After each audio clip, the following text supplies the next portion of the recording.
Last time வந்து நாங்க கரூருக்கு வந்திருந்தாங்க இல்லையா, அன்னைக்கே நாங்க பார்த்தோம். அவுட்டர்ல வரும்போது நாங்க பார்த்தோம். மீட்டிங்க்கு அந்த இடத்துக்கு போகல. போயிருந்தா இன்னைக்கு இருப்போமான்னு தெரியல.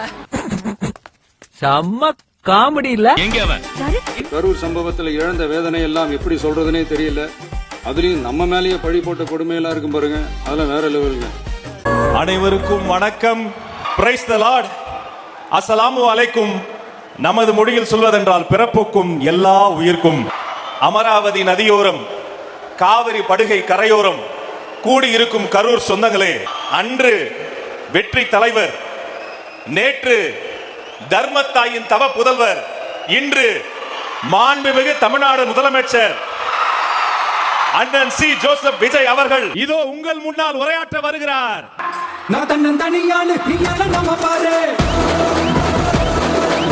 என் நெஞ்சில் குடியிருக்கும் கரூர் சொந்தங்கள், உங்கள் அனைவருக்கும் என்னுடைய வணக்கம். நாமக்கல் அந்த மீட்டிங் முடிச்சுட்டு கரூர் வரும்போது அந்த கரூர் போலீஸ் எங்களை அலர்ட் பண்ணிருக்கலாம்ல. டிஎஸ்பி வந்து நிப்பாட்டுறாரு வண்டியை.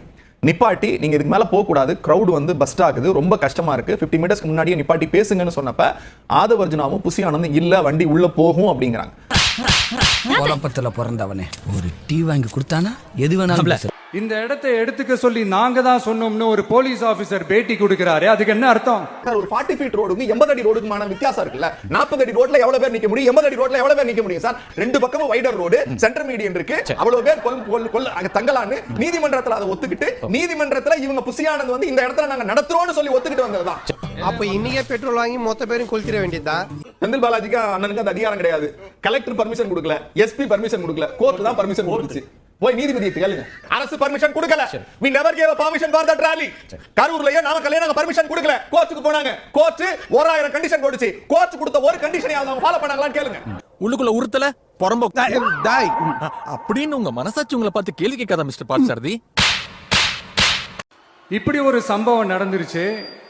இது ஏன், எதனால, அதுக்கான பின்னணி என்னன்ட்டு அந்த வலியோட வீட்டில் உட்கார்ந்துட்டு இருக்கிறேன். ஓடி ஒளிஞ்சிட்டான் வர சொல்றீங்களா? வாயின்னு முன்னிருந்தா என்ன வேணாலும் பேசுவீங்களா? மக்களே, நான் உங்களையே கேட்கிறேன், அன்னைக்கு அத்தனை கிரௌட் இருந்துச்சு, அந்த கிரௌடுக்கு தகுந்த மாதிரி போலீஸ் பாதுகாப்பு கொடுத்தாங்களா? டேய், இதெல்லாம் கடவுளுக்கே அடுக்காதரா. கிரௌட எக்ஸ்பெக்ட் பண்ணி, அவங்க சொன்ன கிரௌட விட இந்த கிரௌடுக்கு எக்ஸ்பெக்ட் பண்ணி ஒரு SP, 3 ADSP, 4 DSP, 17 inspector, 58 SI, எதிர்க்கட்சி தலைவரோட 3 மடங்கு அங்க காவல்துறை போடப்பட்டது. இது எல்லாத்தையும் போட்டும் அந்த கிரௌட கண்ட்ரோல் பண்ண முடியல. அப்ப நாங்க சொல்றோம், சார் இந்த மாதிரி கிரௌட் பஸ்ட் ஆகுது, நீங்க எங்கேயே நிப்பாட்டுங்கன்னா, அவரு அந்த பொறுப்பற்ற தனத்தினால தான் இவ்வளவு உயிர் போச்சு. சட்டம் தன் கடமையை செஞ்சிருக்கு. நிப்பாட்டுன்னு சொன்ன நிப்பாட்டல. உன்னை அசிங்கப்படுத்தினதுக்கு 6 நாள் அரசாங்க லீவே உள்ளாம் போல. அவ்வளவு பெரிய அகாடா நீ. அந்த காவல்துறைக்கு இன்னைக்கு யார் தலைவர்? அந்த காவல்துறை ஒரு வார்த்தை சார், அந்த காவல்துறை 41 பேரை கொண்டுக்குனா, லாஸ்ட் வார்த்தை அந்த காவல்துறை தான் 41 பேரை கொண்டுக்குனா, அவங்களுக்கு சார் உள்ள வேலை கொடுங்க. சிஎம் அப்படி கேளுங்க, அடி வரட்டும். அண்ட் போலீஸ் நினைச்சா அவங்க அந்த மீட்டிங்கே கேன்சல் பண்ணலாம். ஏதோ தப்பா இருக்கு, ஏதோ தப்பா தோணுது அப்படின்னு நினைச்சிட்டாலே they have all the rights to cancel the meeting. எங்ககிட்ட கேட்கணும்லாம் ஒன்றும் அவசியமே கிடையாது. ஆனால் அதையெல்லாம் எதுவுமே செய்யாம அந்த ஹைவேல இருந்து அந்த ஸ்பாட்டுக்கு போலீஸே எங்களை உள்ள கூட்டிட்டு வந்து விட்டு அந்த நாடகம்லாம் இருக்கு பாருங்க. நம்பிட்டேங்க, முழுசா நம்பிட்டேன். என்ன நடிப்படா நீங்க ஏமாந்ததுக்கு நான் என்னடா பண்ணுவேன்? 30 பேர் பணத்து மேல நாற்காலி போட்டு உட்கார்ந்திருக்க மிருகடா நீ. அது அவங்க செஞ்ச தியாகம்டா. என் மேல பழிய போடுறாங்க, நான் இங்க வர்றதுக்கு தடை போட்டாங்க, என்னையும் உங்களையும் பிரிக்க பாக்குறாங்க. எல்லாத்துக்கும் டிஎம்கே தான் காரணம்.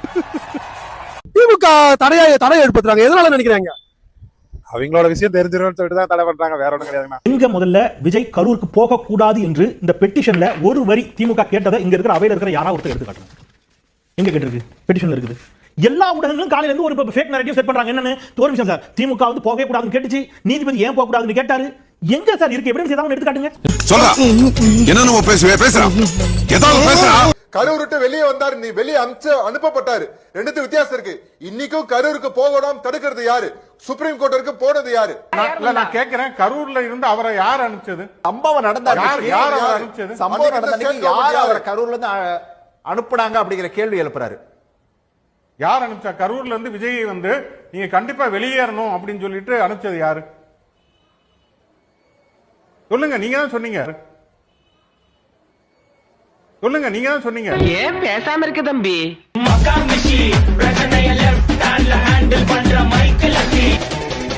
வந்துட்டாயா முதன்முறையா பார்க்க போறேன் விஜய. ரொம்ப சந்தோஷமா இருக்கு. எப்படா வருவாரு அப்படின்னு வெயிட் பண்ணிட்டு இருக்கோம். நாம இப்படி இருக்கிறதுக்கு என்ன காரணம் தெரியுமா? அடிமத்தனம். நமக்கு எப்பவுமே எவனுக்காவது அடிமையா இருக்கணும். முதல்ல ராஜாக்களுக்கு, அப்புறம் வெள்ளக்காரங்களுக்கு, இப்ப அரசியல் தலைவர், ஜாதி தலைவர், சினிமா ஹீரோஸ், கிரிக்கெட் பிளேயர், இப்படி எவனுக்காவது.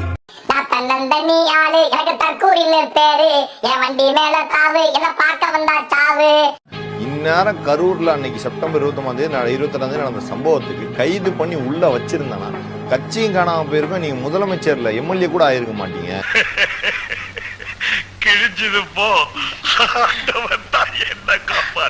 தேர்தல் பிரச்சாரத்துக்கு அவர் வந்ததுக்கு இப்ப தமிழக முதல்வரா இங்க வரப்போறாரு. லாஸ்ட் டைம் வந்தப்ப அவரை கொஞ்சம் மனக்கசப்புல அமைச்சிட்டோம். இந்த டைம் ரொம்ப சந்தோஷமா அவரை அனுப்புவோம்னு வெயிட் பண்ணிட்டு இருக்கோம். கண்டிப்பா சந்தோஷமா அனுப்புவோம். வெக்கமா இல்ல? என்ன வெக்கம்? தமிழக வரலாற்றுல டிவிக்கு சப்போர்ட் பண்ற கூட்டம் மாதிரியான ஒரு அறிவில் குறைந்த கூட்டம் இதுவரைக்கும் தமிழக வரலாறு பார்த்ததே கிடையாது. இது ஸ்டேட்மெண்ட் எழுதி வச்சுக்கோங்க. கோவப்பட்டாலும் பரவாயில்ல, அதான் உண்மை. அது அவங்களுக்கே ஒரு நாள் புரிய வரும். டயர் ஒழுங்கா இருக்கா அப்படின்னு சொல்லி ஆய்வு பண்ணிட்டு இருக்காரு ஸ்ரீ வைகுண்டன் எம்எல்ஏ. சோழர் பரம்பரையில் ஒரு எம்எல்ஏ. ஓ நீங்களா? இல்ல இப்படி இந்த மாதிரி அன்கண்டிஷன் அரகுற வண்டியை வச்சு ஓட்டலாம் நீங்க சொல்றீங்க அப்படிதானே? இது அரகுற வண்டியா தெரியுது. அப்ப டயர் யார் சார் டயர் போட்டு வச்சிருப்பாங்களா? சார் நீங்க பேசுறீங்க, நீங்க தெரியாம பேசுறீங்க சார். சொல்லுங்க சார், போலாம் சார், வண்டியில செக் பண்ணிடுவோம் சார். வேற ஒண்ணும் தெரியல சார். ஒண்ணும் சார் நீங்க என்ன நிர்வாகத்திலே தவறா இருக்கு. எப்படி உங்களுக்கு கான்ட்ராக்ட் கொடுத்தாங்க? என்ன நிர்வாகம் சார் தவறா இருக்கு? நீங்க என்ன சார் நிர்வாகம் தப்பா நீங்க பாத்தீங்க? அப்ப டயர் இப்படி போட்டு அண்டை சார் டயருக்கு நீங்க சார் என்ன சார் சம்பந்தம் இருக்கு? நீ டயர் வண்டிக்கு எப்சிட்டு கரெக்ட்டா சொல்லுங்க சார். மத்தபடி என்ன சார் கேக்கீங்க? நீங்க டயர்ல என்னோட டயர்ல எங்க போறது என்ன சார்? நாங்க நாங்க தான் சரி பண்ண போறோம். டேய் என்னால தாங்க முடியலையேடா. இவங்க கட்சியை சேர்ந்த ஒரு பொண்ணை எம்எல்ஏ கிட்ட வேலை வாங்கி தரேன் அப்படின்னு சொல்லி கூட்டிட்டு போய் தான் 2 பேர் அந்த பொண்ணு பாலியல் வன்கொடுமை பண்ணாங்க. அந்த கேஸ்ல ஜெயிலுக்கு போயிருக்க வேண்டியவர் தான் இந்த எம்எல்ஏ. உங்க கூட இருந்த 2 பேர் பாலியல் குற்றத்தில் ஈடுபட்டாங்க. அவங்க மேல ஒரு அக்கா கம்ப்ளைண்ட் பண்ணாங்க. அவங்க என்ன சொன்னாங்கன்னா, அவங்கள நீங்க தான் காப்பாத்துறீங்க, நீங்க அந்த அக்காவை மிரட்டுறீங்கன்னு அவங்க கம்ப்ளைண்ட் பண்ணாங்க.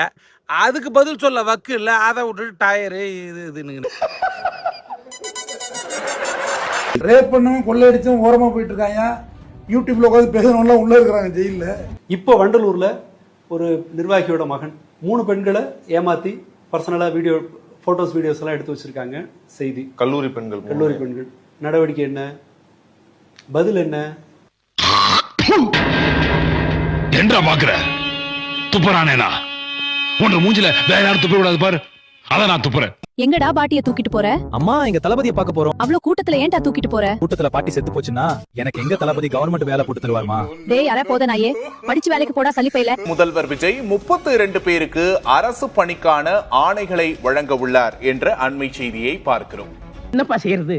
விதி விளையாடுச்சுப்பா. நாயே, நீ விளையாண்டு போட்டு விதி மேலேண்டா பழி போடுற. உன்னை அப்படியே குத்துறா. அந்த கரூர்ல உயிரிழந்த நபர்களுக்கு ஒரு 41 பேருக்கு அரசு வேலை கொடுக்க போறதாகவும் சொல்லியிருந்தாங்க. நடிச்சவனுக்கு இங்க வேலை கிடையாது, நடிச்சவனுக்கு இங்க அரசாங்கமே கையில இருக்குது. இந்த நடிச்சவனை பார்க்க வந்தவங்களுக்கு இப்ப படிச்சவனுக்கு கிடைக்க வேண்டிய அரசாங்க வேலை தூக்கி கொடுக்க போறாங்களாமா. 30ல இருந்து 32 வேலையை என்னமோ இவங்க எல்லாம் சுதந்திர போராட்ட தியாகியா இல்லைன்னா மொழிப்போர் தியாகிகளான்னு தெரியும். இனி பெனிஃபிட்ஸ் வரைக்கும் பென்ஷன் வரைக்கும் எல்லாமே கொடுக்க வேண்டியது வரும். 30 வேலைக்கு ஒரு 20,000 பேர் டிஎன்பிஎஸ்சி படிச்சுட்டு இருப்பாங்க. அவெல்லாம் முட்டா பைய. இலங்கை கடற்படையால வாழ்வாதார பிரச்சனைக்காக மீனவர் 79 பேர் செத்துருக்காங்க. எவனாவது இந்திய அரசு தமிழ்நாடு அரசு குடும்பத்துக்கு அரசு வேலை கொடுக்குதா? இல்ல.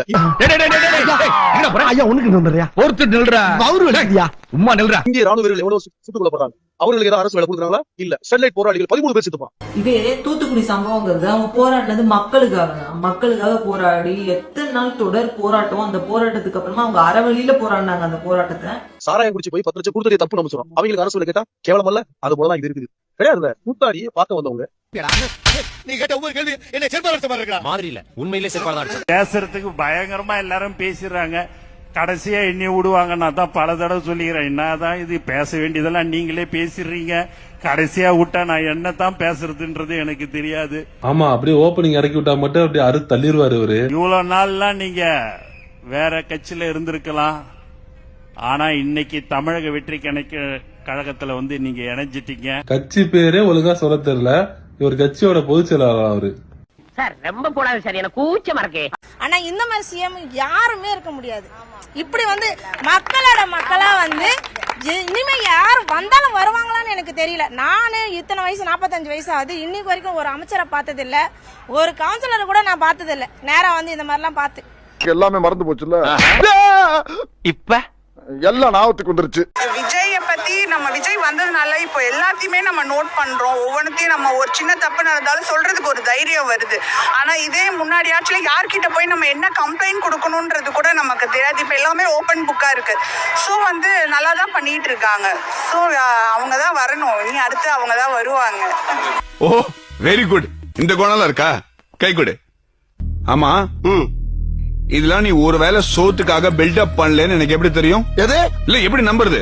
ஆட்சிக்கு வந்த அடுத்த நிமிஷம் தமிழ்நாட்டுல எல்லா இடத்துக்கும் அனைத்து அரசு பேருந்துகளிலும் கட்டணம் இல்லாமலே போகலாம்.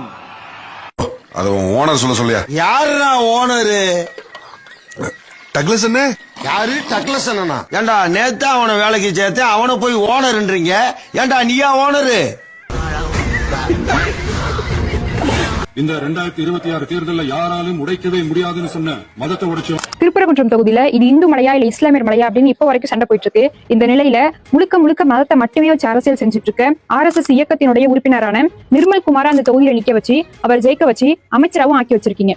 இதுல நீங்க மதத்தை உடைச்சிட்டீங்க. உன்னை என்னைக்கு சந்திச்சனோ அன்னைக்கே பாதி உசுறு போச்சு. இப்ப மீதியா குடுன்னு இருக்கிற மீதி உசுரையும் புடுக்குறியே. இப்படியே போய்க்குதா என்ன அர்த்தம்? இதுக்கு ஒரு முடிவே கிடையாதா? ஜாதியை உடைச்சோம். நாங்க ஜாதியை உடைச்சிட்டோம். ஒரு பொது மேடையில நான் எந்த கட்சிக்காரனும் கிடையாது. நான் ஜாதிக்காரன்.